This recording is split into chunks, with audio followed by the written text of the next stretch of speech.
Welcome to Gratwick's first annual Night to Inspire. Come on into the World Tour Events facility and let's get this party underway. All our guests are here having a good time at the banquet room. We're going to go ahead and join that later on, but first we're going to take you over to our host for the evening.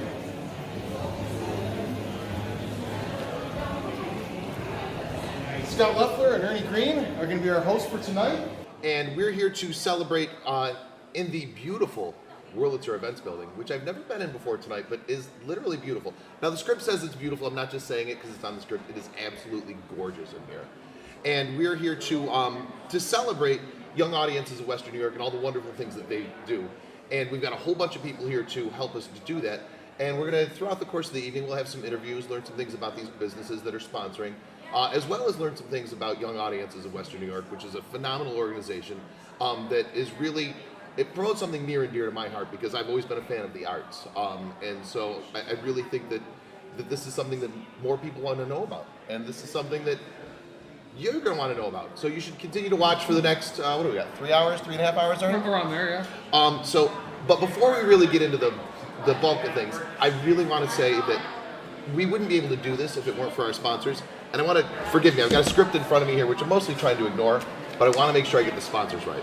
So thank you to our sponsors, which includes, of course, World Tour Events, Infotech Western New York, Code Sox and Code Media, Momentum Public Affairs, Cold Front Report, Business Be Active, Labatt Blue, and Pure Still for the VIP beverages, which I hope you'll be able to partake in at some point tonight.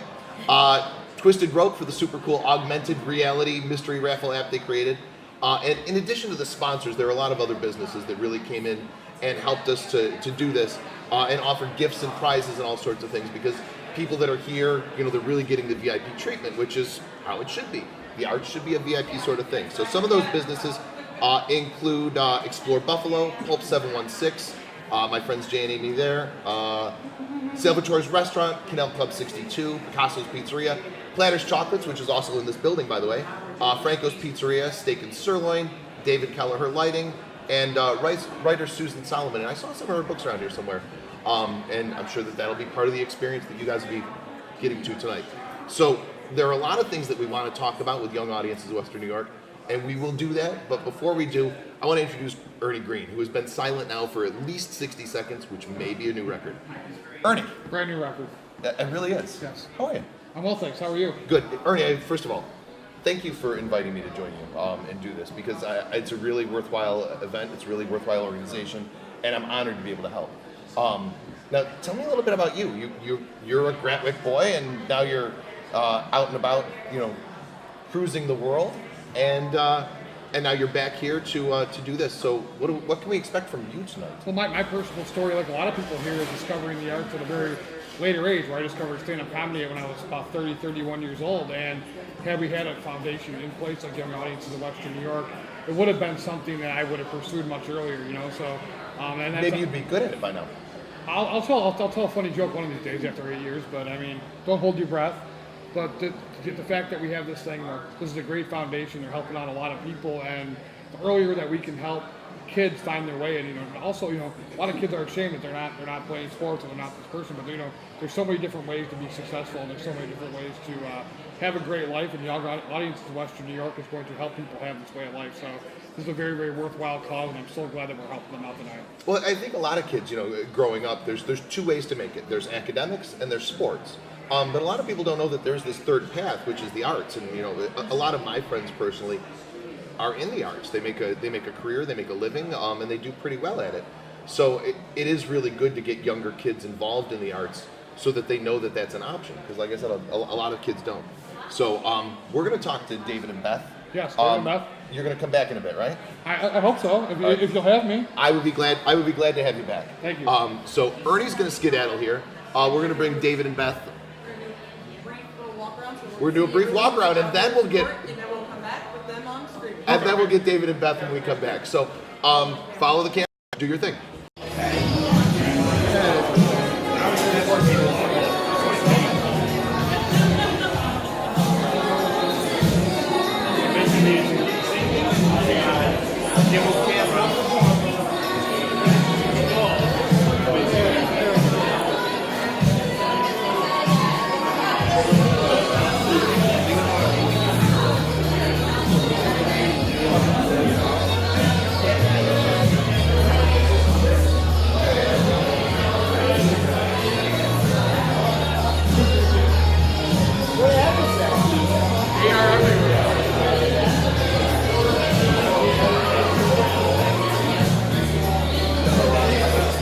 Welcome back. I'm Scott Leffler again, being joined by David and Beth. Now, how long have the two of you personally been involved?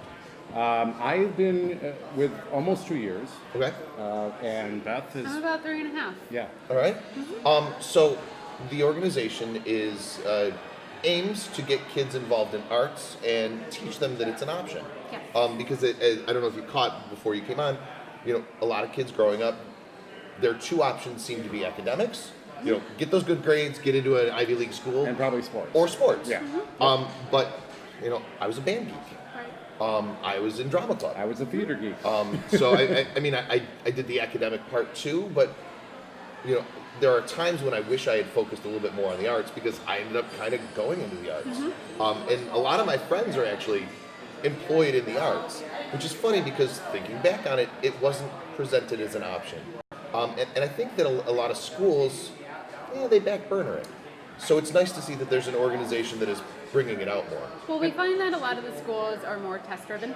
Right? And so that is where we kind of fill the niche of these schools, what a lot of people don't understand is we're both in school and outside of school. Okay. So the in school, we are New York State curriculum. We follow the curriculum of New York State. Right. So we can work in math, we can work in science, history, all subjects. And we bring in teaching artists to work with the teachers Very cool. and the students. And to give them a different perspective of, not just looking at a book and reading it and saying, oh, well, this is what I must learn because of my testing, etc. Right. It's to engage them. The idea is you leave a mindful impact for them. And it's amazing what that does. It's incredible. How many different schools are you working with? Do you know? So we are in all 9 counties of Western New York. Okay. So primarily Erie County and the city of Buffalo. Sure. Right. I would say, how many do you think? We do about 109 residencies. We've done about 1,600 workshops, Wow. performances in schools. We have a roster of about 114 teaching artists. Okay. So all of that, we're in schools. Mostly, primarily we're starting to lean more towards after-school programming. Sure. And again, that's where The funding. struggle is the funding. To Well, be and in that's so school. that which brings me to my next question is where's your funding come from? We're very fortunate. We have a lot of local funders. The Buffalo City Council members are huge supporters. Okay. New York State Council on the Arts are very big supporters, and then local foundations are. So a combination of public and Yes, private. and of course our donors and our supporters, teachers, Absolutely. friends, and families, everyone who gives anything. Sure. who've been It's through our all- program, we're grateful for everybody. Once you see a program and once you go through our program, it hooks you. It's incredible to see the kids and the reactions to our teaching artists, no matter what the art is. I can imagine. Very cool. So obviously we're going to continue tonight, and I have a whole bunch of other people to talk to. Sure. But before we let you guys go, is there anything that I should have asked and didn't because I simply didn't know to? Well, Is there anything that you wanted to say that I didn't arts and bring out? education is not just being an artist or not just painting a picture. It's absorbing something that's just inherently different from what you're used to and looking at it in a different way. And so that's what we try and do. If people want on a daily basis. obviously we'll have this information throughout the course of the evening. But the website, social media, if people want more information about you, where do they get that? YA-WNY.org. Yes, we have a website that David just mentioned. We also have Facebook, we have Twitter, Instagram, all the social media Flickr, options. Yes. Yeah. So if people want to learn more and they want to contribute, donate, or volunteer, Yes, Absolutely. please. Always volunteer options. YA-WNY.org. David, Beth, thank you so much for your for time. everything. And thanks for coming out. Glad we could do this. It's going to be a wonderful night. I hope so. We're excited. So it is going to be a wonderful night, and it eventually will come back to me. I have other interviews throughout the course of the evening, but there is so much more going on tonight. So we're going to throw it to another camera and see what else is going on in one of these other rooms in the beautiful Wurlitzer building here in North Tonawanda. I'm Scott Leffler. We'll see you in a bit.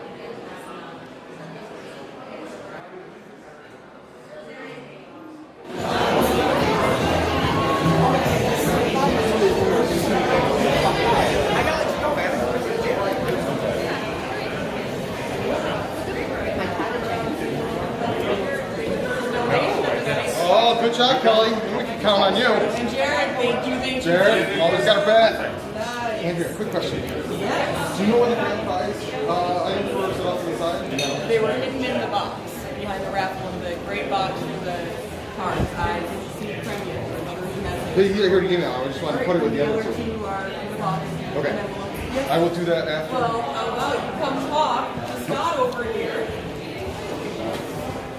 Scott, nice to see you. I mean, again, Comes obviously. full circle. Yeah. I didn't know we were coming back to me so quickly, but that's okay.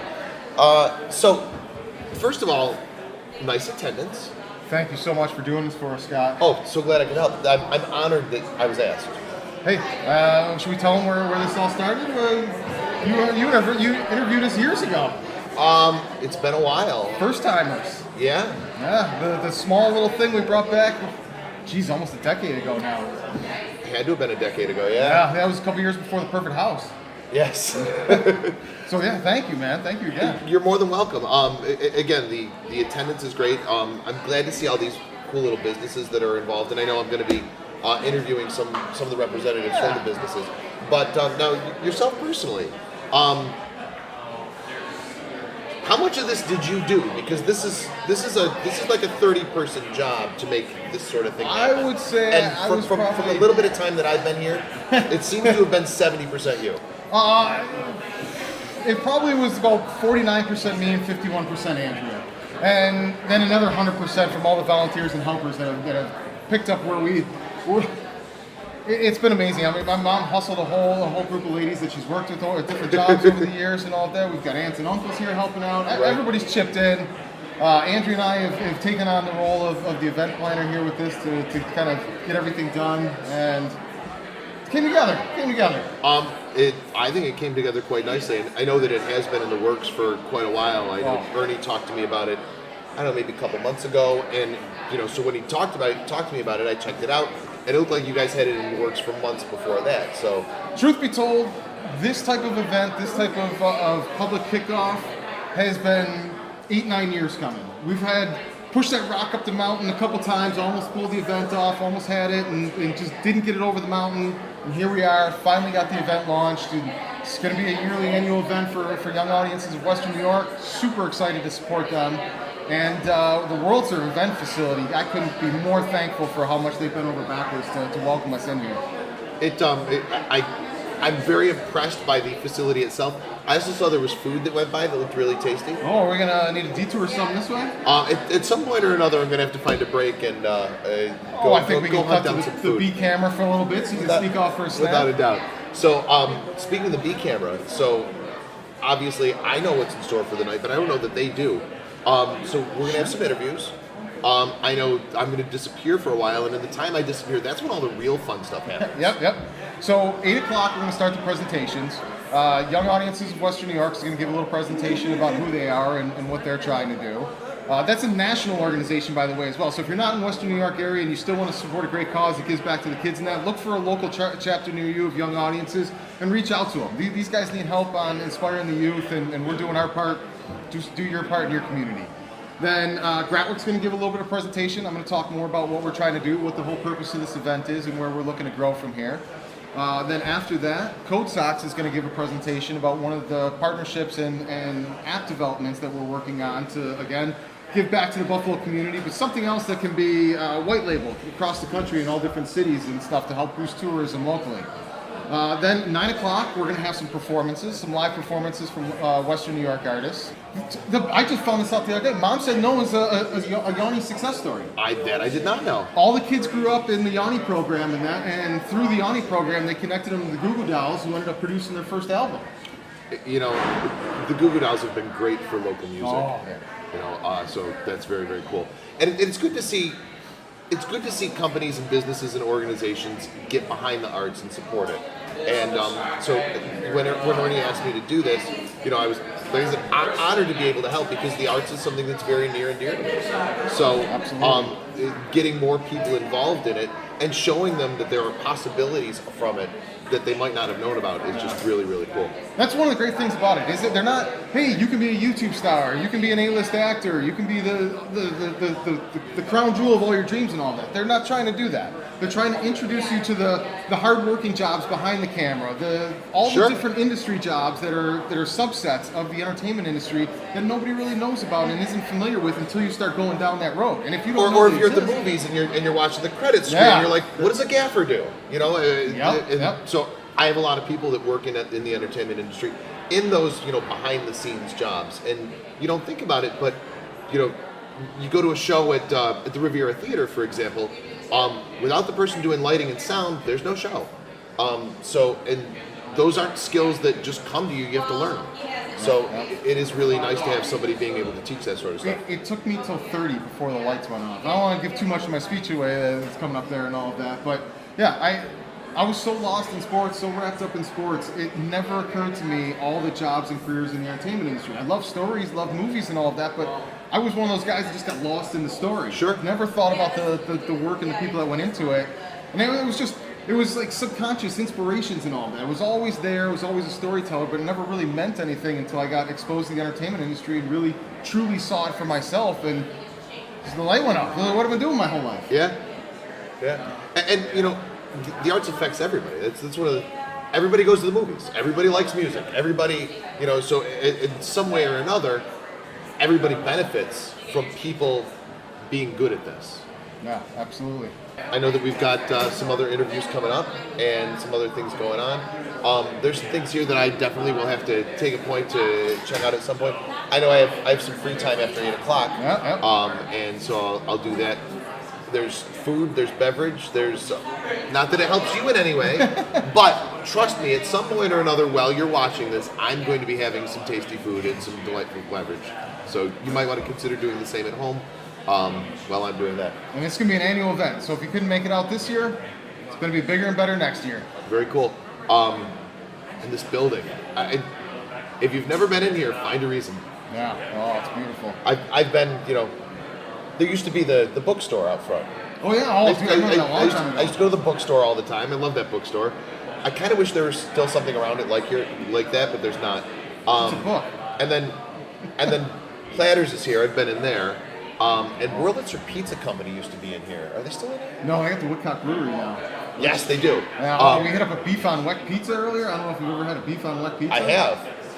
Somehow they make the pizza crust taste like a Kimmelweck roll. It was amazing. Yeah, it's incredible.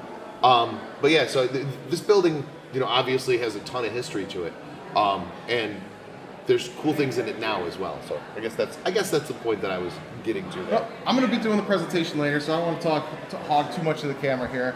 I think is Peter on deck here to be the next interview? And we'll do a little brief walkthrough over there while you're coming on over here. All right, I'm going to step aside so the next guest can jump in.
Welcome back. I'm still Scott Leffler, and joining me now is Peter Cimino from Infotech, and we're going to talk a little bit about Infotech, their help tonight, I guess, and a little bit more about what it is that they do, and a a little bit more about Peter as well, and I understand that there's cheese that they're running out of, so we got to get Peter in and out quickly because I'm hungry. He's hungry, and there's really tasty cheese that we want to make sure he has some of. Yes. Peter, thank you so much for joining me. Thanks for having me. Thanks for Happy I'm glad to be here.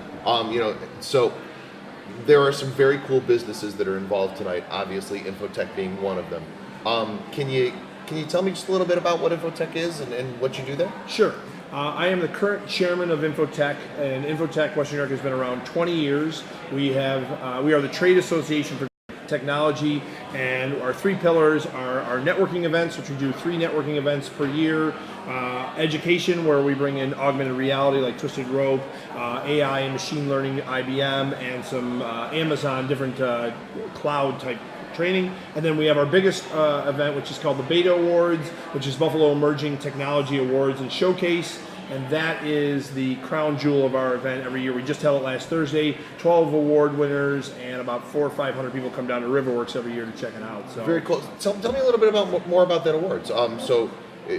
Is it 12 awards in different technology categories? Correct, yes, like women in technology, IT leader, community IT leader, best website, best social media, women, and then there's multiple categories of women in tech and IT leader in tech and large and small business, because it would be tough to compete against somebody who's running a large scale operation versus somebody who just started an IT company, and best tech culture, both small and established in that way. So. Yet at the same time, one of the really cool things about tech is it's oftentimes for a very small company to look very big. Correct. Because of the way that different things are done. You could be, you have a one-person outfit with a website that's just beautiful, that runs flawlessly, and you end up obviously growing the company significantly from there. But a lot of these big companies that are behemoths now started as very small companies with the right people doing the right things in the right ways, and obviously more and more of our economy is geared towards tech all the time. So it's got to be fun being in on the forefront of that and helping people to basically build the new American economy. Correct. Buffalo has a very large emerging entrepreneurial community. With the 43 North business plan competition that's been running for several years, we've been able to attract some companies from out of the area to come here to Buffalo, and then on top of it, we're able to seed those companies as they need filler, smart IT people, technology people, marketing, advertising, all that. So Buffalo has become a very fast hub, growing itself in an entrepreneurial way, and technology is a very, very big part of that. So what made Infotech want to sign on as a sponsor for young audiences tonight? Number one of the things, over the 20 years I've been involved, the association's been around 20 years. I've been involved for the last 9. And one of the things we don't do well enough is we really cater to like a lot large businesses, medium business, small business. We don't have a component of reaching out to the youth and the younger generations. We sometimes have some good college programs, and occasionally we have a high school event once in a great while, but it's mostly that. This is my way of saying, hey, we need to get more connected with it.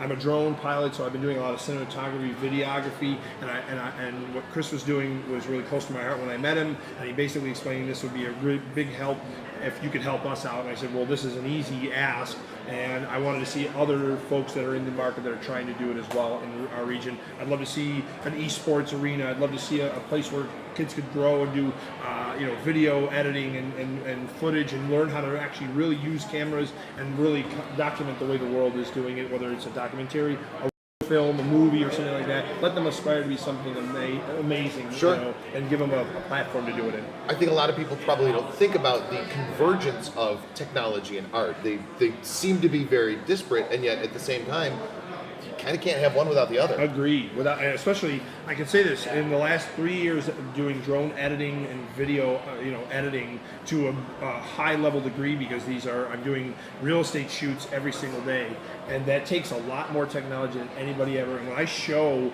our real estate folks, when I do training and I teach classes, their jaw at the floor. They think it's just push a button and it all happens magically. It's steps, and if it's not done right, color grading, making sure that you identify all the things that you have to do, the shoots themselves, writing scripts, getting people prepared before they even come to the camera and being ready for that. If they don't have that knowledge early enough, they're never going to be able to get past the next level. So sure.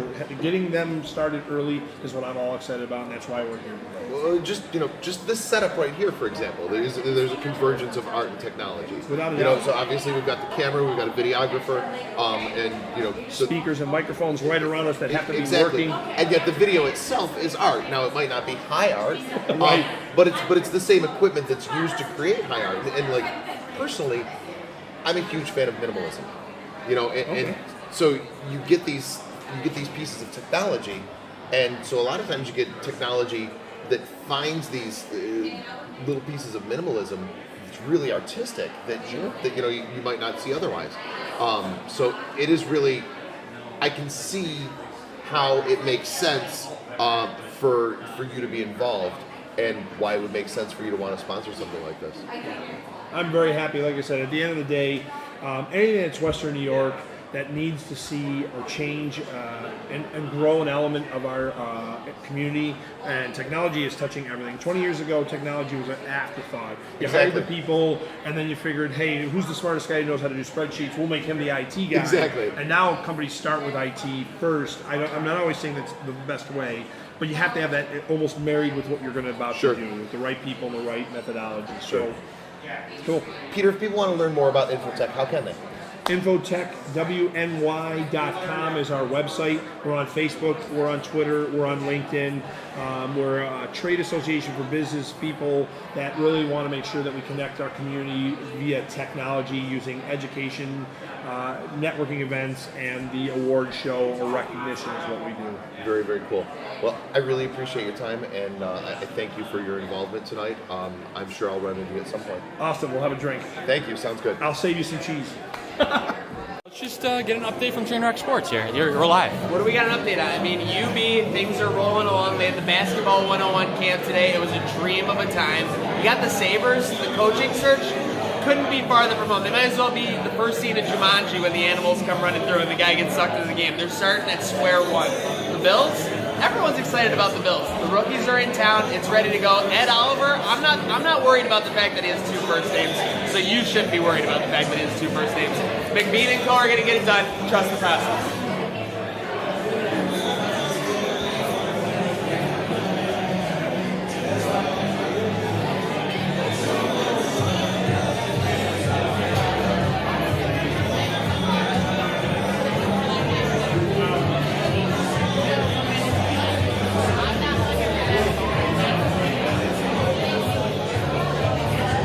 Joined now by Craig Turner, who is the chairman of the board for Gratwick Productions. Tell me just a little bit more about what Gratwick is, what you've done, and what you want to do going forward. Yeah, absolutely, and it's kind of a neat path I had to get to sitting right here. I run a PR marketing firm in town, and I run World Trade Center, Buffalo, Niagara.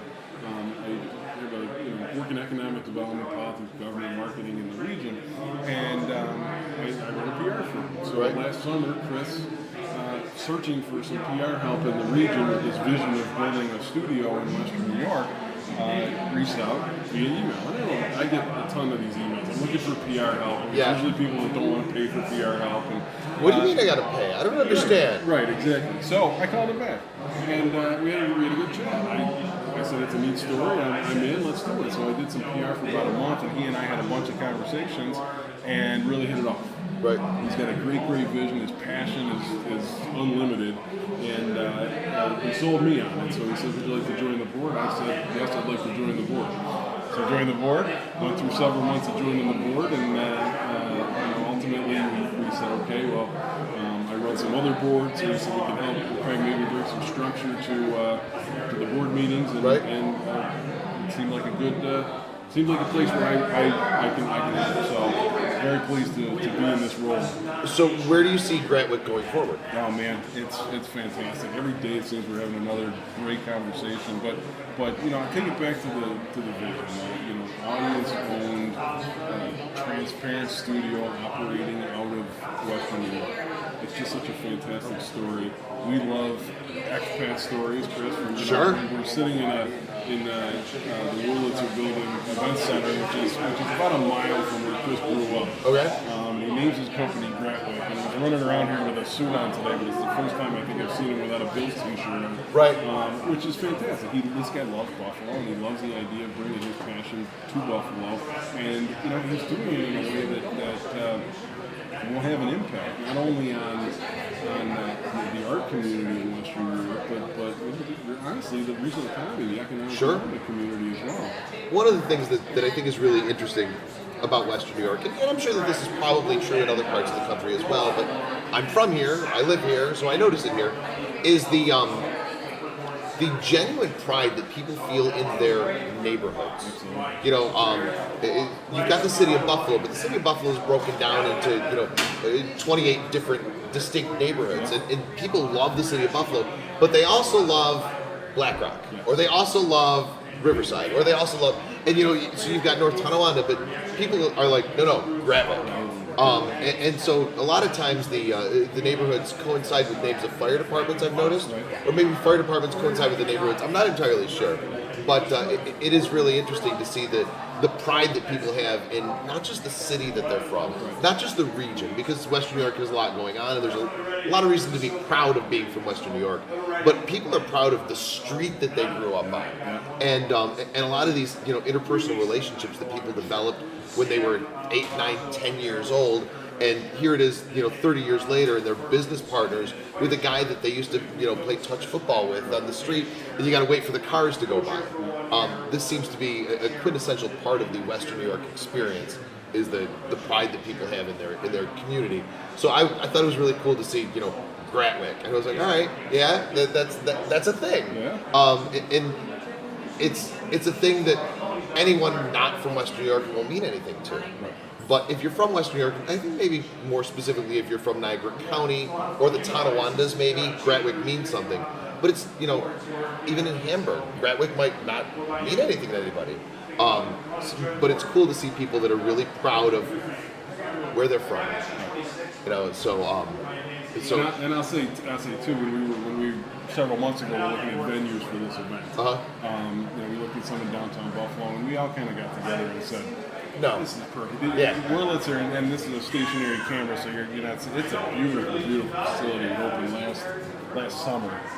In fact, my organization, World Trade Center, we held the first non-prom event here. And it was fantastic, and they do a beautiful job. And once they opened this facility, it's a no-brainer.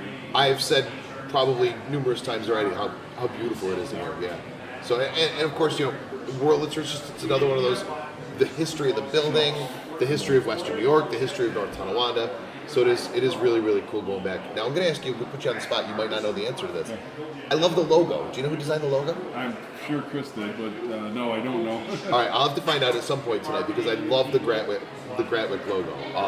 So I'll have to find out at some point tonight who designed it. And in case you don't know, I'll let you know as well.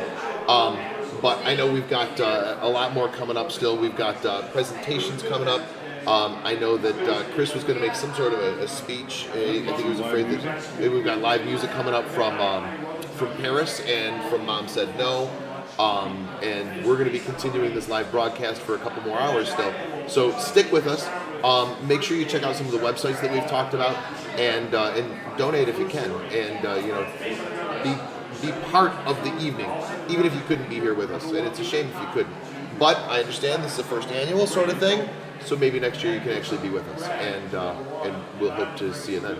What are you up to for last night? Did you just get to wander and schmooze? I pretty much wander, and if Chris comes drink over cheese and says and eat he wine? needs something, I'll help him in any way I can. But yeah, my company, we're sponsored tonight too, so I'm excited about that. It's really neat to I actually just redesigned my logo, so I'm walking in there, and this logo that I literally just adopted a week ago is all over the room in there, which is really exciting. The banner downstairs, the backdrop for the blue carpet was really cool. Yeah. So there's a lot of little touches here tonight, and I know that there are mobile cameras, so you get to see some of these touches here. But there's a lot of little touches here tonight that just go to speak to the level of organization and the level of care and creativity too, given to the event, and obviously this is something that is a labor of love, and to this point, I think it's going off pretty well. And I want to give Chris a little bit of credit. I've told him this to his face, is he is North Tonawanda native. Right. He wants to build this studio in Western New York. Right. He still lives in California. Yeah. He organized all of this from California. Right. It's incredible. It is. It's incredible. Good evening, ladies and gentlemen. How are you doing this evening? I'm your MC DJA. Welcome to the Gratwick Productions launch party. Tonight to inspire. Give a quick shout out to all our sponsors. Please, thank you to Infotech Western New York, Twisted Growth, and Augmented Reality Experience. If you haven't gotten that app yet, please do so. The contest is still underway. Make sure you get in there. Prizes will be awarded. Sponsors are Code Socks, Code Media, the Cold Front Report, Momentum Buffalo, our main sponsor, the Bats, Pure Still, Joe Salvatore for all the video needs, Joe Green for photography, Rapid Race Printing Service. Thank you to Paris Caliber and Mom Said No. Our worlds are building, our beautiful worlds are building that way right now. Our special charity tonight, Young Audiences of Western New York, or YA-WNY. Please check out our local artists around the world. We got all kinds of different things. Say hello, check out, see what's going on. Our 50 tickets at the raffle table, $5 a ticket, or 5 for 20. And I gotta explain how this augmented reality works. So, if you haven't done so already, please download the app. The app is at excelevents.com/e/I'm-to-inspire. What you do is download that app, go up to these cards, scan the card with your phone. Step 1 is make a donation to YA-WNY in one of two ways. You can do it online, through the website, and then show the ladies at the prize table, and you'll receive one raffle ticket for every $5 donated. 5 tickets for $20. Second way is cash.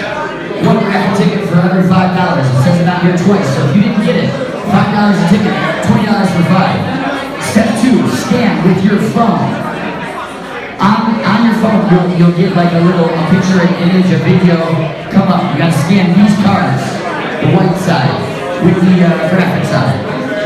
Step 3, once you get the sponsor logo on the flyer or banner, with the AR experience, click to tap reward. The opportunity will come up with the raffle ticket number. You get one entry per ticket. Any raffle number submitted to more than one logo will be removed. Winners will be announced at 10:30. With that being said, I need to introduce our CEO and founder. Please, ladies and gentlemen, welcome Chris Holbert.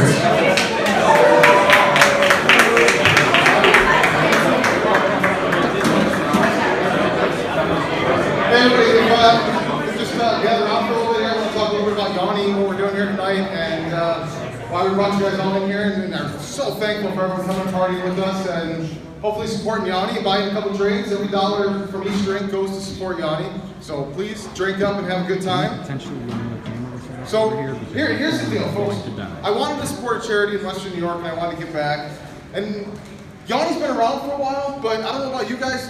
I didn't know. I didn't hear about them, and I didn't find out about them until I went looking for a program that could help the young kids in the arts programs and inspire kids to not fall through the cracks of what could possibly be a very successful entertainment career. And the reason this is a cause that matters to me and means a lot to me is because I grew up right here in North Tonawanda, and sports and football was my entire life. When I lost sports around 20, 21 years old, had to move on, didn't play the game anymore, I was lost for my entire 20s. I didn't really give a damn about anything. I spent a decade in collections, arguing with America, and it wasn't until I found the entertainment industry, or fate kind of introduced me to it, and I realized I'd always been a storyteller. I always loved telling stories, but I never realized that mattered, that meant anything, until I really was for the first time exposed to watching the entertainment industry work, living in Los Angeles and being on production sets and seeing this stuff firsthand. So it really dawned on me on how much my life would have been different and on a different path had I been introduced to a program like YA-WNY at 10, 11, 12 years old. Because what they do is they really try to make an effort to inspire younger kids to know that there's more careers in the entertainment industry than just being a rich, famous actor or a movie star or the lead in a band. Not that there's anything wrong with that, guys, but not all of us can be the lead in the band. There's a whole lot of other jobs and careers and all of that stuff that can pursue passions and give that creative fulfillment that there's just really nothing else that can do. And I have to be honest, until I found the arts industry, I didn't really know what my purpose was in life. I didn't know what my direction was, what I could do. And then it really dawned on me the power of storytelling and how much impact it can have on lives. And that's where I found my purpose, my goal, my vision, and what that is, I'm going to talk about here in a little bit. But first, before that happens, I want to bring Yanni up here. We've got David Poole, the operations coordinator for Yanni, that's going to come up and say a couple of words about the program. Hopefully do a lot better job of explaining it and selling it than I can. And then I'm going to come back up, tell you guys a little bit more about Gratwick, what we're trying to do and bring back to the community. And then we're going to introduce Dan with Code Socks, who's also trying to do a lot of unified things within the community as well. There's a lot of crossover between what the two of us are doing, and there's a lot of different paths, so we're trying to cover as much ground as possible. So with all that being said, David Poole, come on up here and take this damn mic away from us. Good evening, ladies and gentlemen. Thank you very much for actually being here, and thank you, Gratwick, for hosting this wonderful event. So arts and education is a very personal subject to me. I grew up in the arts. I started off like singing at the piano when I was like 6 years old. And then my first thing that I remember like in junior high school or high school was a group being brought in that was paid for by the PTA. And it was a program that was just amazing, like something I would never see anywhere else. And afforded by programs that we, provide, but it's an amazing experience to be a student and then to now be someone who gets to help provide that education to kids in various art forms that tie back to their curriculum, that engage them, that make them remember a moment, and that's amazing to me. At any event, so we provide a lot of arts and education programming. We do, assemblies, like one time, like, hey, somebody come out and entertain us. Or a workshop where, it's a make and take kind of thing where you're sitting there for a couple hours and you're gonna make away something with you. To an entire residency where they actually have a learning experience that lasts for a lifetime. So we are wonderfully and very graciously accepting of all of the things you all are doing tonight, and Gratwick for putting this on. And I'm not sure how much more I'm supposed to say, Chris, but... So, one of the things I forgot to mention is we actually had a YA-WNY success story in the house tonight. The mom said no, guys. From what I've been told, you guys grew up in the YA-WNY program? Yes, some of us did. Some of them did, okay. So they grew up in the program, and there's a success story here that are raising to fame. You guys are working with Goo Dolls on their first album, is that right? Congratulations on that. So, again, YA-WNY is a great cause to support. They're doing great things here, raising kids up to be better artists, better people, better citizens. So, one of the other things we've got going on here tonight is there's a lot of different artists in the community that are actually in the room. Some of them have stands set up outside. Susan Solomon put out several books that are all based in Western New York and murder mysteries. They're phenomenal. Check them out if you haven't. I think we're raffling off a couple tonight. And one of the other creative things, it's not always books, movies, TV shows that people create. Pure Still, which is one of our sponsors tonight, was actually created and designed by my sister. I'm not sure where she is here tonight. Jess, will you stand up a second and take a little bow here? The mango's pretty good.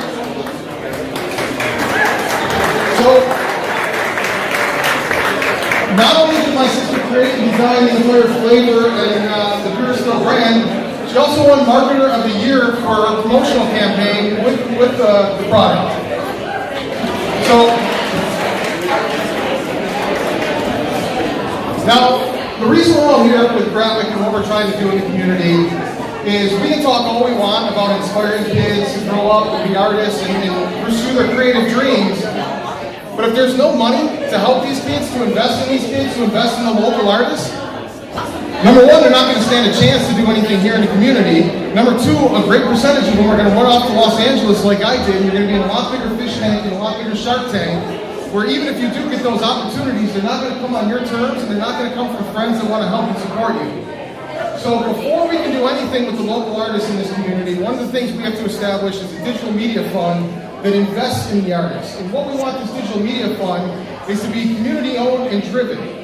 So this is really what we're trying to lay the groundwork for in the months to come and the years to come, is a community-owned digital media fund that invests back in the local artists.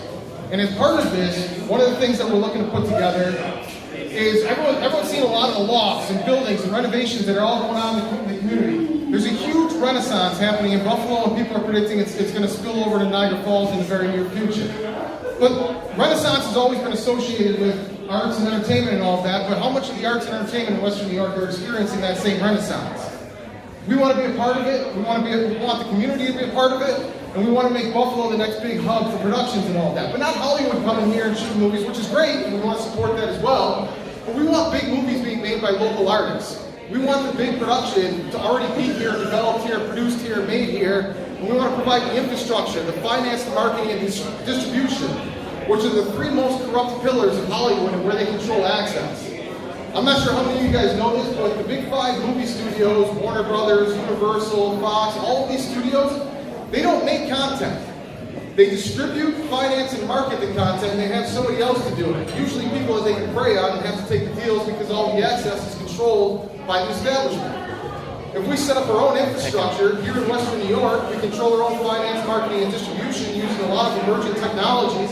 Blockchain is a huge thing right now, and it's something that there's a hotbed for in Buffalo in the tech industry.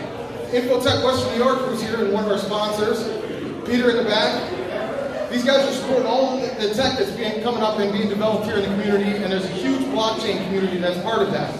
We want to tap into all of that stuff and correlate it all together to create a new studio model that is built around the entertainment industry and is built around the local entertainment industry.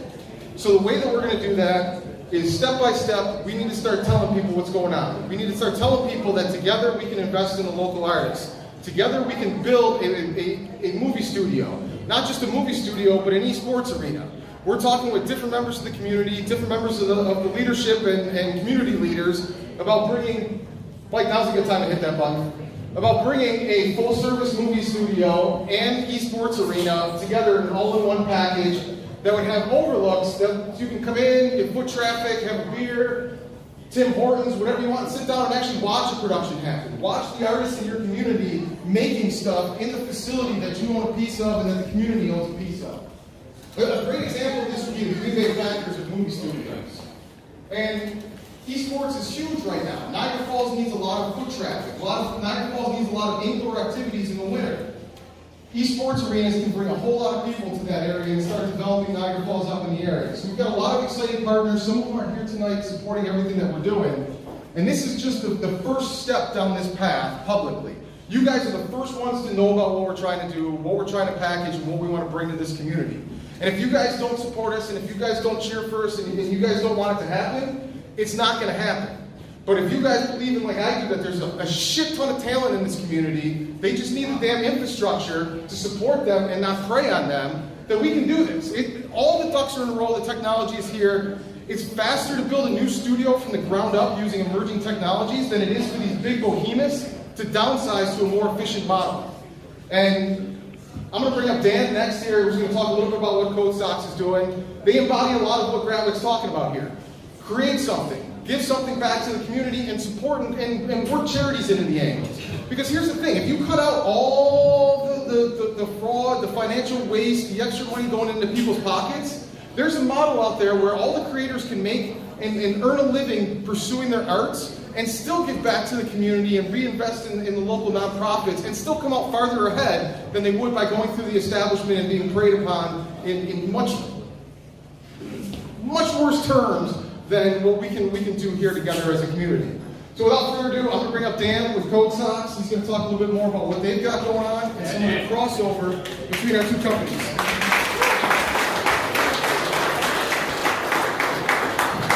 Hey guys, thanks everybody for coming out. Thanks for support for Yanni.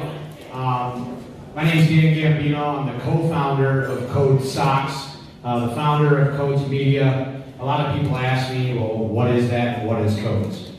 Codes was developed because of a young man's fight against hydrocephalus. Hydrocephalus is when they have to drill into the skull of this young man you see on the monitor, William. One of my good friends, Carrie, who I grew up with since kindergarten, that's her son. After Andy Dalton threw the touchdown pass, we all opened our wallets and we all helped out in Cincinnati, as we all know, with our donations. And I was sitting around saying, you know what? Buffalo's got a good heart. Every community's got a good heart. What can we do to help each other? Because that's what Buffalo's about. I came up and developed a sock that gives back. We donate 25% of our proceeds to multiple charities across Buffalo. We're going to be branching into Cleveland, into Dallas, into Tennessee. We're going to be branching into Miami this year. We're going to be expanding to not just help the people in Buffalo, but to help people all across the country. There's a lot of opportunities out there that we can do to help each other. And I think, like Chris was saying, when you collaborate and people come together and they do something for a common bond and not for a personal gain, the personal gain follows it. But it's more than the personal gain, it's the communal gain. When everybody works together, process happens. It's been happening since the 1800s, it's been happening before that. So Code Socks is just trying to do our part in our community. I do not live here anymore. I was born and raised in North Tonawanda, New York. I live in Florida. But I care about my community, I care about my friends. We all care about our football, let's be honest. Right? And our food, which is second to none. Won't buy pizza or wings in Florida. But we're just trying to give back. We're just trying to do our part. And then we work in the media aspect.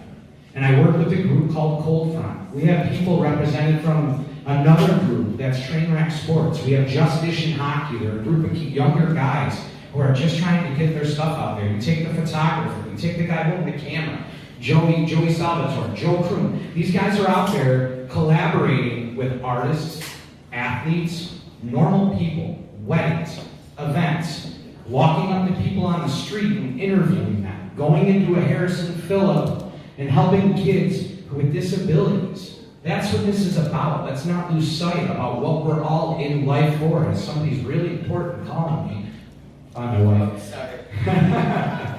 But we're just trying to give back to the community. And we're working with the augmented reality portion, Twisted Rope, who's in the house tonight. And we're trying to take this technology to another level to give people experiences within an experience.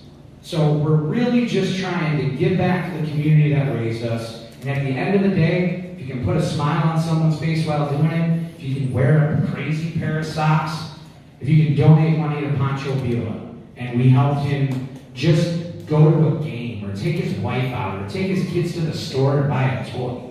That's what it's about. It's about togetherness. And the more we collaborate, and the more we try and bring jobs and develop infrastructure in Buffalo, and keep it in Buffalo instead of everybody going elsewhere, the better off everybody is. I would like to thank Chris for inviting me tonight and letting me be a part of this. We've been friends since high school. Someone's really important now. We've been friends since high school, and we've done a lot together, and my friends will attest to that we've been through thick and thin. But we're trying to be through thick and thin with everybody. And if we team up and we all work together, anything can be accomplished.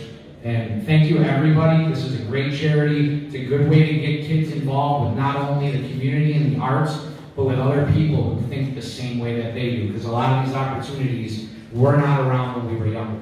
So let's ride the digital world. Let's work together. And I personally like to thank everybody for coming out tonight. Ladies and gentlemen, please welcome. Wait, they're not ready yet. Hold on 1 second. Like, let's build this up to be really big. Like, do a little cinematic camera. There we go. 360 view. Yeah. Thank you for staying with us. There's a soundtrack right there.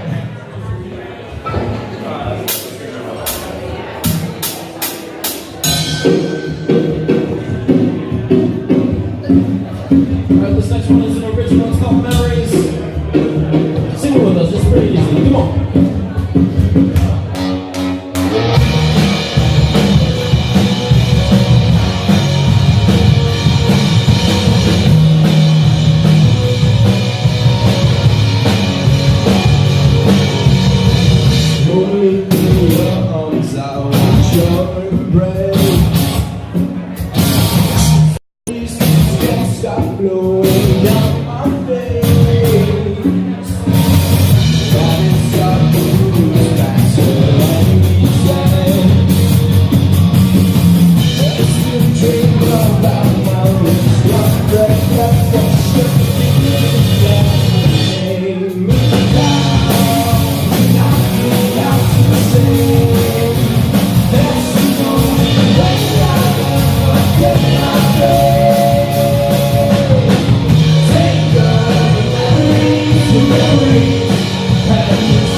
How's everybody doing out there?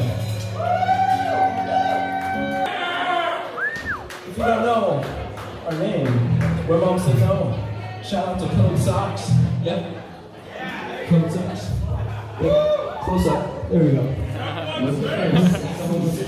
Oh, double the struggle. You know what it is. Shout out Gratwick Productions. Everybody who made this event possible, thank you so much for having us. We are blessed to be here. That was such a good cause.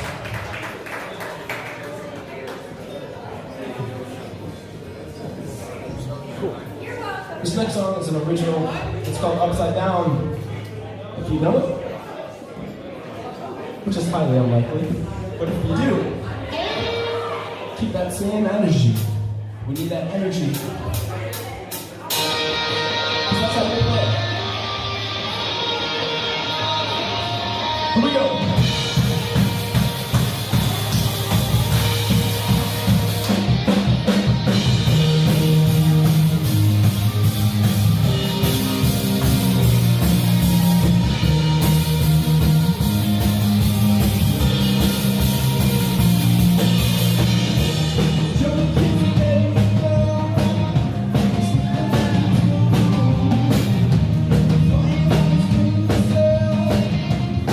Right.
I feel the energy building up a little bit.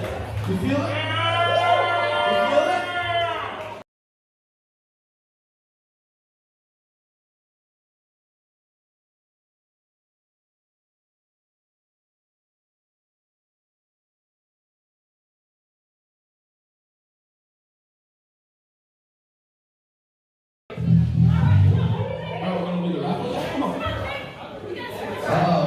Ladies and gentlemen, pay attention.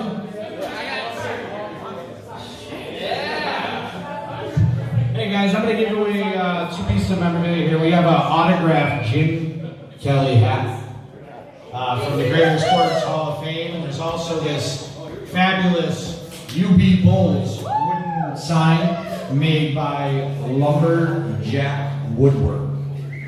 Check them out. Check them out on Instagram and Facebook. But I'm going to have the boys pick out a winner here. This is going to be for the Jim Kelly autographed hat. Drum roll, please. Big time pressure. And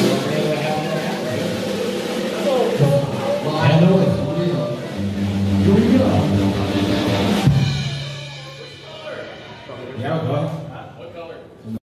Is the winning number is the blue raffle ticket. 3916413. 39-164-13. Oh, do we have a winner? Come on down. There you go. Thanks for supporting those stocks and young audiences of Western New York. So, the winner of the UB Bulls map champions The number is 39-164-12. Again, 39-164-12. Oh, we have a winner!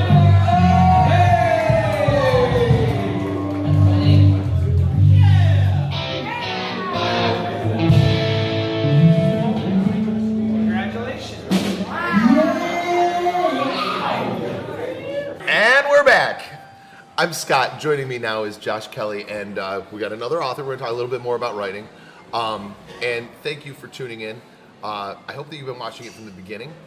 If not, I would assume that this will be available on the YouTube channel later. Is that right? You watch the whole thing from the start. Facebook, Twitch, YouTube, the whole shebang. If you missed any of it, you really should watch the whole thing because the music has been incredible. The interviews, inspiring. Whoever the Scott Leffler guy is that they got to do the interviews, this guy's brilliant. And you should really look him up. But right now, we're going to talk about Josh.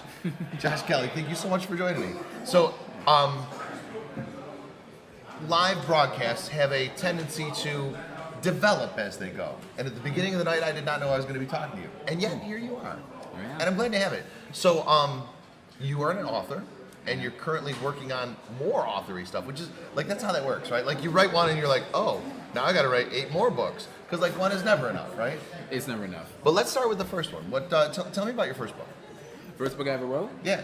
Okay, first book I ever wrote is actually called The Ominous, Some Play It Safe, Heroes Don't. And generally it's about 6 teenagers. Each of them learn that one of their parents was actually an alien, and because of that, they have strange powers that they don't know how to control. All right. So they go to an academy. So we got like an umbrella academy sort of thing. Yeah. All right. Sort of. Yeah, like they go to an academy to help them learn about their powers, but the headmistress, who's an alien, she actually has... Not a bald guy in a wheelchair. All right. Nope. That's a different... All right. Far different. Inspired, but different. No, but, well, there's so much available in that genre. I'm sorry I cut you off. Go on. Sure. Basically, the premise is the headmistress wants to use these 6 teenagers, specifically them, for a nefarious purpose to kill off humanity. So they have to escape the academy and work together to stop the headmistress. Gotcha. So, what inspired this? So we've got some sci-fi in here, obviously. Yeah. And then there's just like the human condition, and then, that's one of my favorite things about writing in general is the ability to look at the human condition and like our ability to be good, but our penchant to not be.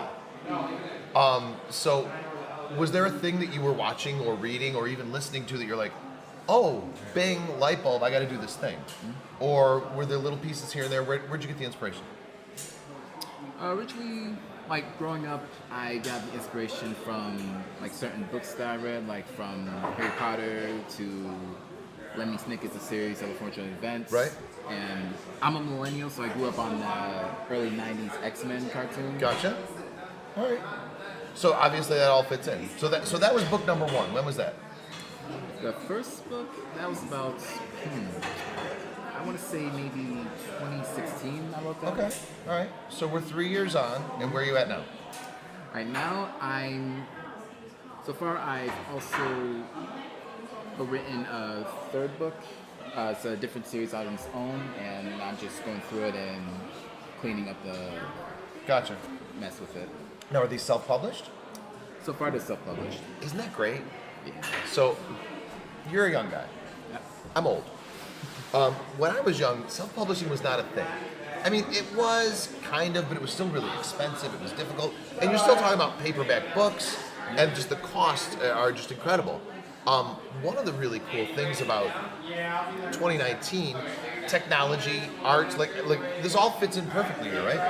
One of the great things about where we're at in the world is that you can write a book, save it in like EPUB format, upload it to Amazon, and boom, you've got a Kindle book. And maybe you sell a couple hundred of them. Now all of a sudden, you've got money to actually publish a book. Or now there's the thing where you can literally publish on demand, where you can publish a couple books at a time if you want to.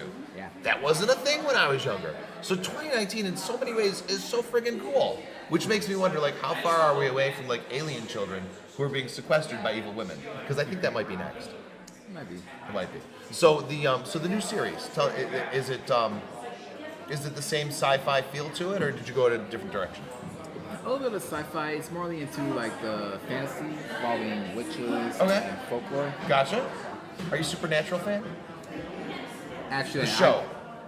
Supernatural. A little bit on Supernatural. More been a Charmed guy. Charmed. Can't beat that. I had a friend who told me like for years, oh, you gotta watch Supernatural. You gotta watch Supernatural. Whatever. I got other things going on. So last year, I watched the first season of Supernatural. We're in May, right? So last night, I finished the 14th season. So last year I watched one season. And in the first 5 months of this year, I watched 13 seasons. I should have more of a social life, really, but it's been great. It's been fun. And like, it is really cool to be able to build your own world and do what you want and change the laws of physics if you want to. And like, writing has got to be liberating because, you know, you come home from school or work or whatever and you're just frustrated with how the world works. And like, you look at the news and you're like, is this real life? And then you're like, I don't even have to real life if I don't want to, I can write. Right? So that is pretty cool. Josh, if I wanted to buy your books, where would I get them? You can always get them on Amazon.com. All right. Like under my author title, Boss Kelly. Boss Kelly? Yeah. Kelly or EY? Kelly. Kelly. Machine Gun. Boss Kelly. So I can get him on Amazon? Yep, and you can always hit me up on my social media. All right. Like on Instagram, Boss Kelly E2392. All right. And also on Facebook, All right. Boss Kelly. I'm going to hit you up on Instagram later. Josh, I appreciate your time, man. Appreciate you. All right. So there we go. So Josh, check his books out. And so the author thing, like I said, we weren't going to do this half hour. This just kind of came together. This is how live broadcasts work. But it's really cool because it totally fits in with what we're doing tonight. Because tonight's about arts and technology coming together to make the world better. And, or in Josh's case, making your own universe, which is, in my opinion, one of the coolest things about like the Harry Potter books is like J.K. Rowling didn't just write works, she created a world, which is just the coolest thing. Anyway, all I'm doing right now is creating a video on the internet, which has value, I suppose, but what's more valuable is taking a short break, and when we come back, we got one more author. Joining me now is Susan Solomon, also an author. So we've got 3 authors in a row here, and each one has their own unique thing. Now, Susan, one of the cool things I think personally about Susan is that her books are very local. So if you're a local reader, you're reading things, and you're like, hey, that's a thing that I know. So whereas Josh from our last interview created his own world, created his own thing, Susan's got to have some landmarks in there that you might know, because from what she was just telling me before the camera started rolling, she kills people in Niagara Falls with a sense of humor, which is like most of the people in Niagara Falls. And I can't go to jail for it. And she cannot go to jail for it because it's fictional, right? That's right. Wink, wink, nudge, nudge. Thank you so much. How are you tonight? I'm doing well, Scott. How are you? I'm doing well as well. Before we really get into the interview, I want to say thank you for offering your books as a giveaway for tonight. It is my pleasure. The event and the charity for this evening is a really important, worthwhile cause, and it's wonderful to see artists helping artists. So thank you for that. It's my pleasure, and to me that's very important. Without a doubt. I do a lot of work with Just Buffalo Literary Center. Okay. One of their aims is to bring along the next generation of writers. Sure. And I'm very proud to be part of that. One of the neat things about writing is anybody can do it. Exactly. One of the frustrating things about writing is most people can't do it well. But if you're on to multiple books here and you've got a series, that would indicate that you're probably selling them, because if you're not, then why would you keep writing? Which would suggest to me that you're doing it well. I hope so. My publisher seems to think so. Well, that's and I'm good. pleased about that. As a matter of fact, we're getting some marvelous reviews on them. Excellent. The first book called The Magic of Murder, and that's set in Niagara Falls. Okay. And that one had, I think at this point, has 45-star reviews. Nice. So I'm very pleased about that. And the other thing I'm pleased about is that all the royalties from that book are being donated to the Western New York Food Bank. Very nice. Another worthwhile charity. It absolutely is. I've reached a point where I don't need the royalties to live, thank God. Very nice. And if I can do something to help my neighbors, and this is the place that we live. Isn't it great to be in a position where you can do a thing because you love to do it? Exactly. And so, as I mentioned, our last two authors, they kind of created their own universes. You're dealing with things that we're familiar with, and I joked about killing people in Niagara Falls, which maybe is a poor joke. Sorry about that. But so there are locations, there are landmarks, there are things that people reading locally are going to know.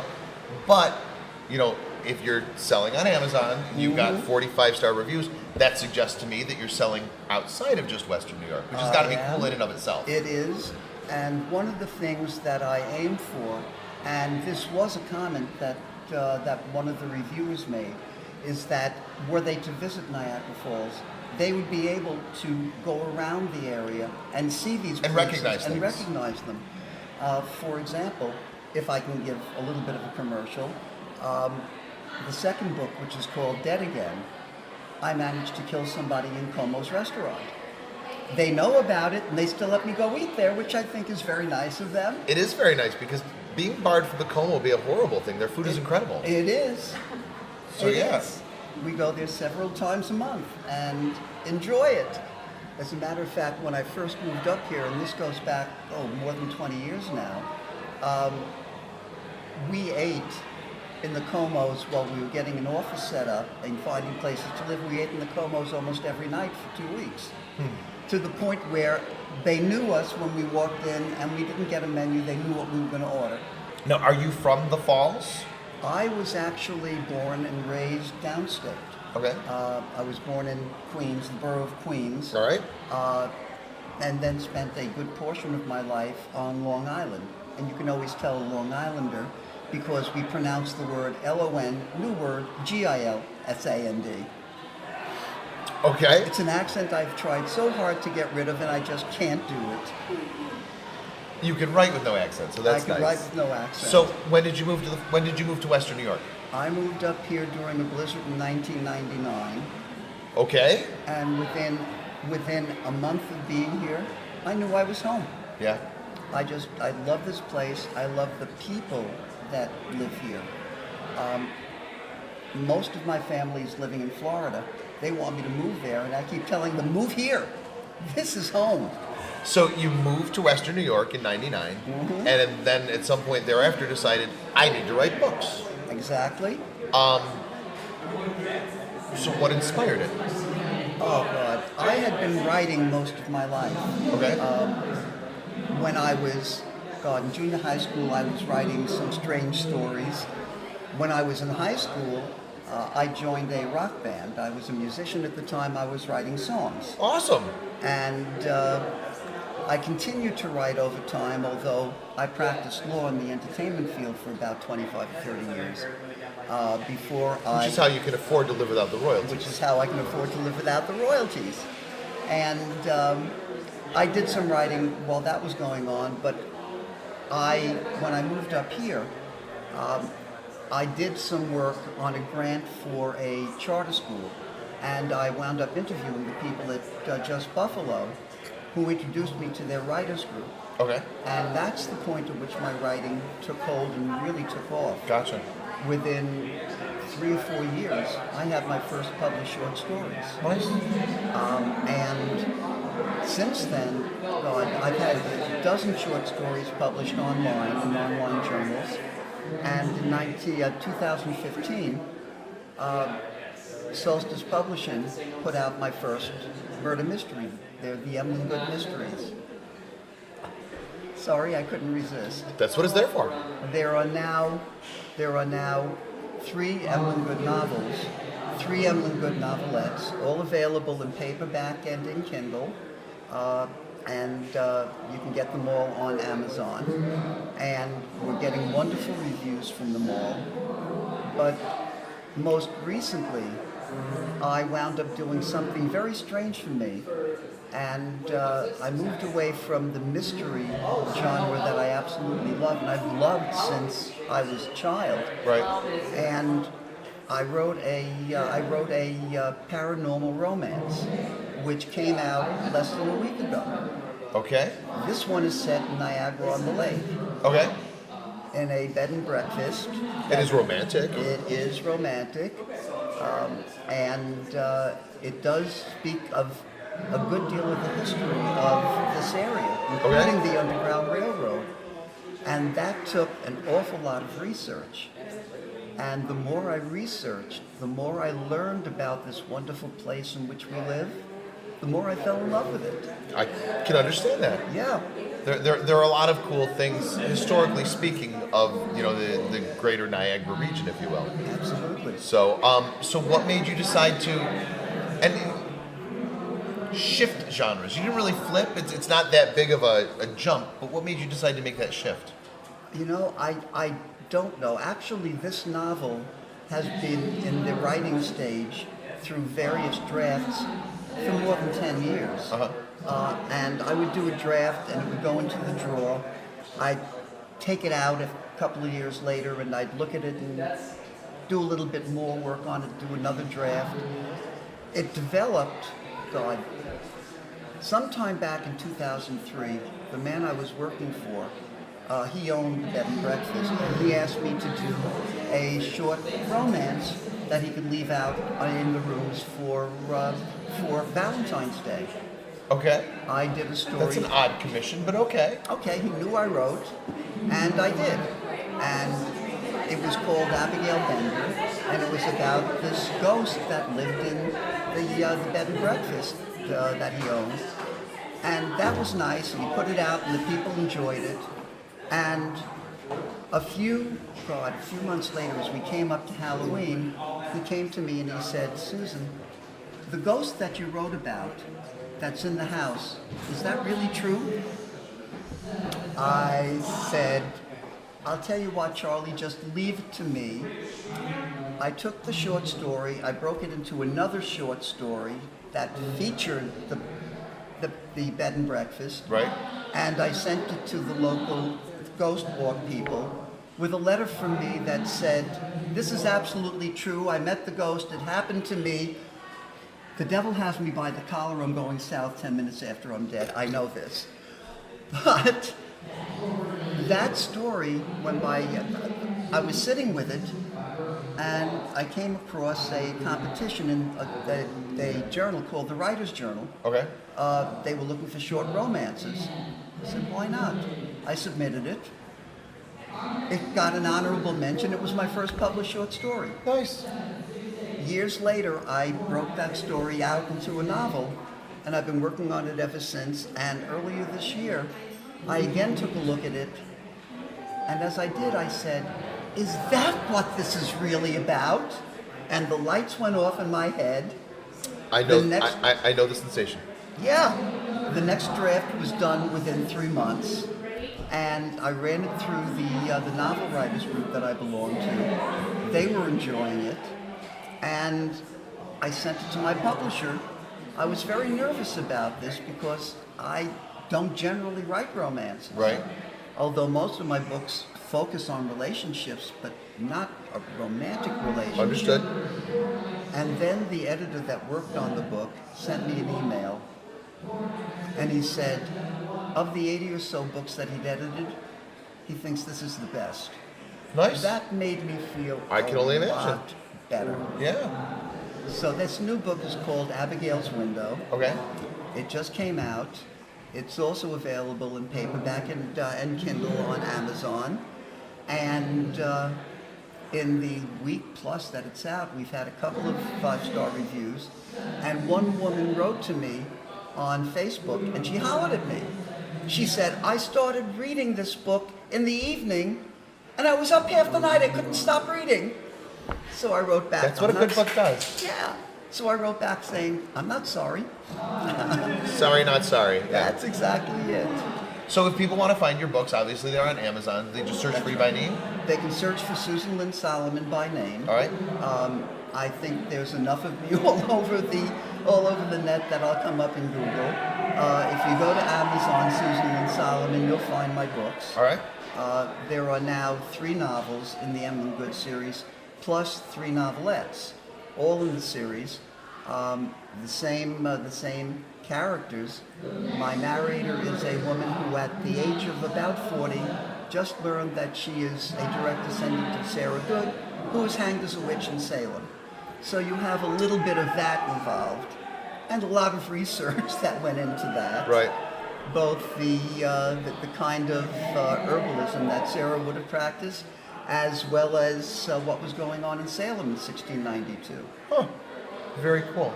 Susan, thank you so much for your time. Thanks, Scott. Thank you so very much. It was my pleasure. I'm glad to have you. Thank you. All right, so we'll take another short little break. When we come back, Mom Said No is going to join me.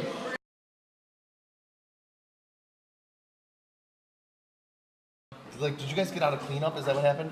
Yeah, no, they're finishing up our stuff. They've got Tear Down, and Ben and Mark instead are going to join me here and talk a little bit about what they do, why they do it, and at one point or another, I'm going to get one of these guys to show his shoes because they have the most awesome shoes. So it's like, there we go, shoes.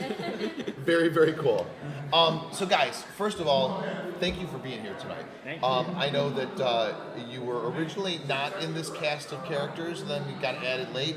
And I was really happy to see that you were because I've enjoyed you guys for a while. And I know that you're out there doing things and winning awards and all this fun stuff. And so it's always cool to see you guys on a bill. So you're here tonight, and you did like all my favorite songs, I think, maybe? You're close to them. You really, I think you knew your crowd pretty well tonight. And that's one of the things that's got to be, you've got to figure out with the band, like, all right, does this song work here? Yeah. So we even had some Lady Gaga tonight, which I thought was kind of cool. Oh yeah, gotta love Gaga. So now you're newer, but Yes. Ben, you've been around for a while. Yeah. Now, how long has Mom Said No been being told no? Well, that's a good question. So I'm a junior in college right now. Okay. The guitarist and I became friends late junior year of high school. Okay. And then we decided to make the band, and then, like you said, we had a little bit of, a couple of changes throughout the band's history, but about 2 years ago now, we landed with us 5, Mom Said No, and right. And it's been smooth sailing since. So the All Western New York Awards show that I know you guys from, Mm-hmm. that had to have been like one of your first shows then. It was earlier on. Yeah, 'cause that was like January of 18? No, January. It would have been like 7th? 16. I don't know. Yeah, it was a while ago. 16. We would have, our first show would have been June 1st of 15. All right. So we would have, I mean, we would have played around a little bit, Right. but yeah, definitely not. It definitely wasn't the band that does that. Yeah, that's true. So when I saw you guys before, you had the whole suit and tie thing going, but I don't remember the color. I thought it was like more of a Blues Brothers thing. Switched Are now, they, yeah. You got new get up?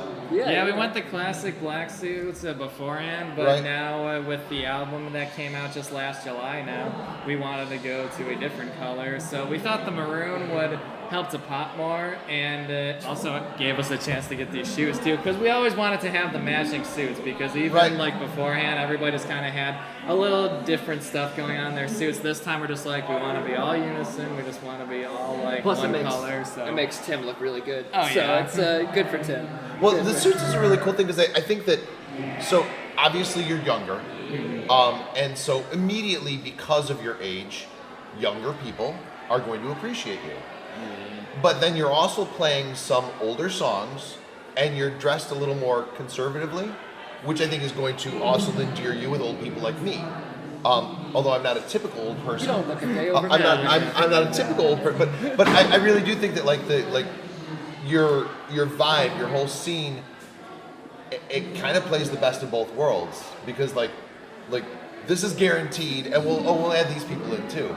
So I took a picture earlier and threw it up on the Instagram, and a friend of mine who's actually a radio producer messaged me. He's like, they look good. I hope they sound as good as they look. And I said, they never disappoint. But like this is a guy who's like twice my age, and he's like, he really liked the look. So you've got the music, you've got the good song selection, and then you got the look too. You guys are kind of like the whole package here, and I don't mean to inflate your head. Actually, you guys suck. No one likes you. No, actually. So, but no, really, like you guys come at things, really from the right angle. Is there a brain that says, all right, this is the way we got to do it, or do you guys just get together and go, what if we wore maroon suits with like matching kicks? I think you pretty much just summed up how we decided to go in maroon suits. Yeah, I'm pretty sure we had that exact conversation at some point.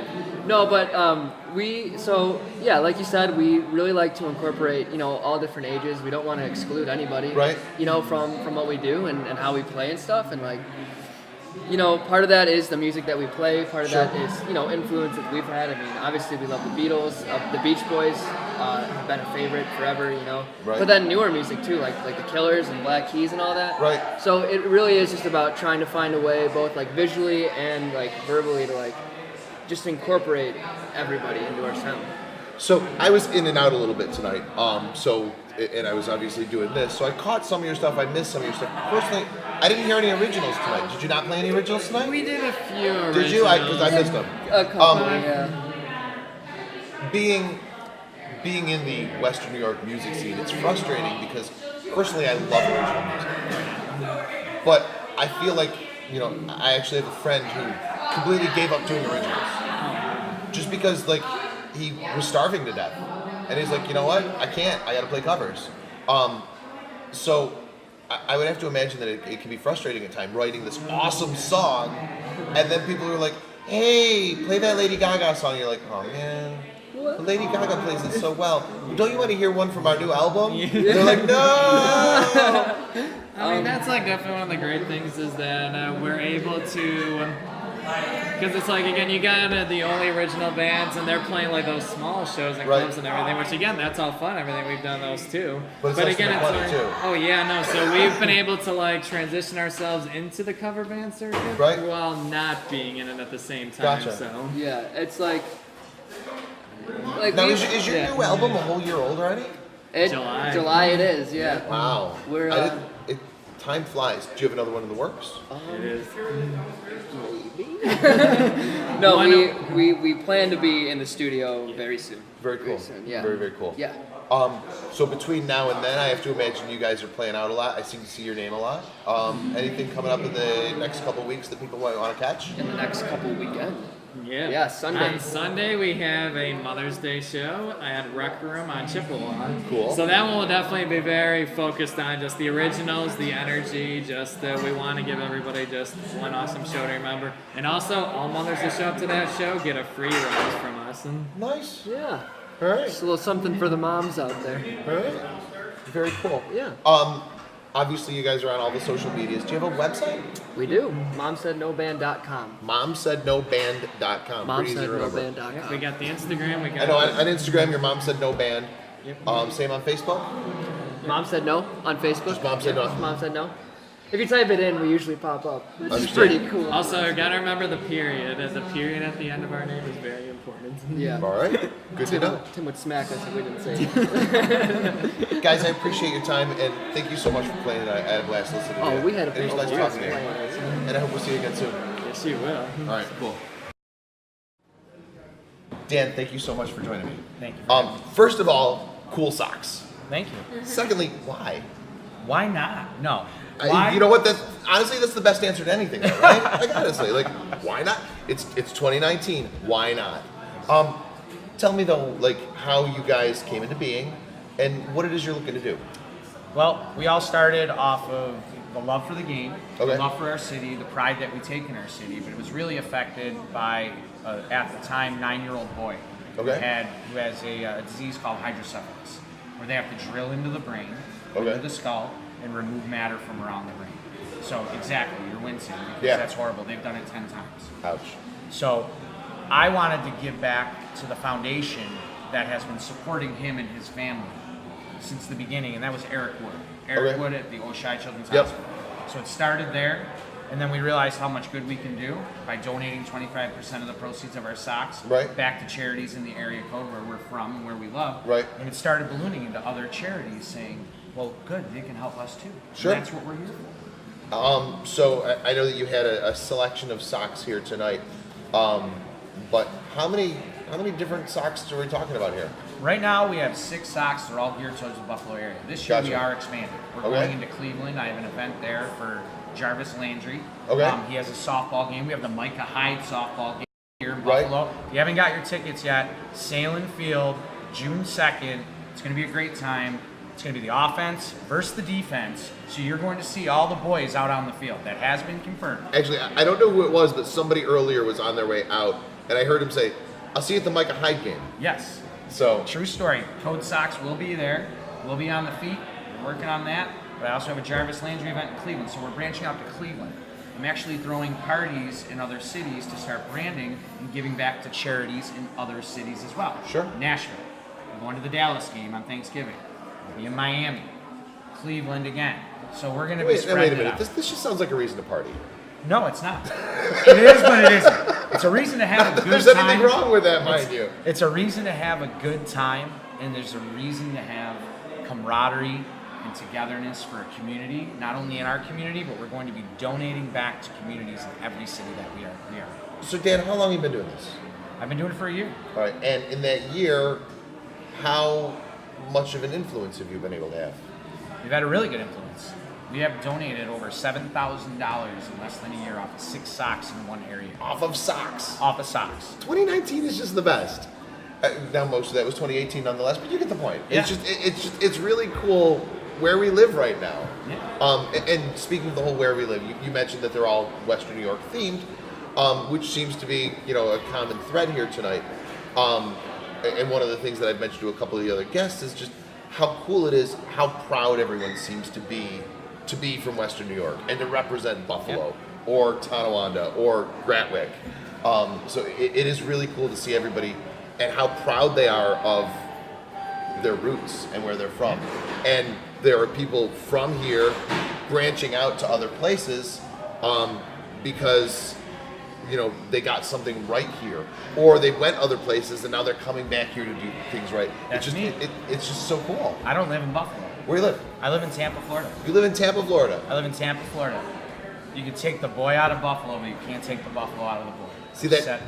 Said it once, I'll say it 1,000 times. That Tampa game is less, or that Dallas game is less impressive now. You're just right down the road. Yeah, well, kind of.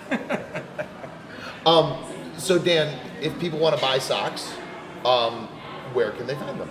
www.codessocks.com. You can find us on Instagram, Twitter, Facebook, Code Socks. And how much of the cost of the sock ends up getting donated? The cost of the sock or the physical proceeds? The proceeds from the sock, I guess that's 25% what I'm asking. of the proceeds. So 25% of the proceeds gets donated to charity. Yes. Gotcha. And right now it's a Buffalo thing, but you're expanding. 100%. Which is super cool. Yeah, we're going to try and blow up and go across the country as quickly as possible. All right. Dan, I appreciate your time. Thank you very much for having me. Thank you so much. I appreciate it. Codesocks.com. And Slide over there, bro. We're gonna shut this bad boy down. Yeah. We got another expatriate here. Scott, thank you so much for hosting this for us tonight, man. It was an honor to be able to. You've done a bang up job, and we can't thank you enough for sitting in the saddle all night. I'm proud to have been able to help. I appreciate you guys allowing me to be involved. We're gonna bring this in for a landing. Let you get on with your night and enjoy the weekend. Get a little relaxed. Let the voice settle in. And yeah, hopefully everybody had a great night. Loved what we're trying to do. Watching the show, engaging with the different brands, the band, everything we've got going on. Dan, Chris, Scott, Code Socks, Gratwick. Scott, what are you working on these days? What can we promote of you real quick before we wrap this up? I do commercial voiceovers. If you need somebody to voice something for you, let me know. And actually, I'm leaving here to go to work. So I'm going to leave here and go do commercial voiceovers for a client in Ethiopia. So. Oh, excellent. ScottLeffler.com if you need voiceovers. Nice. All right, well, on that note, hopefully you enjoyed it. Please share. Even better, subscribe if you're still watching right now. Wait a second, ladies. We're going to say goodbye to you in 2 seconds. We're saying goodbye to the audience. Subscribe to Scott. Subscribe to Dan. Follow us on Twitter. Wherever the hell you take your social media, join us. And if you haven't texted donation to YA-WNY yet, you can still do that. That's going to be up for a couple weeks. Let's see what we can do. And next year, it's going to be bigger and better. And we're going to do even more for young audiences of Western New York.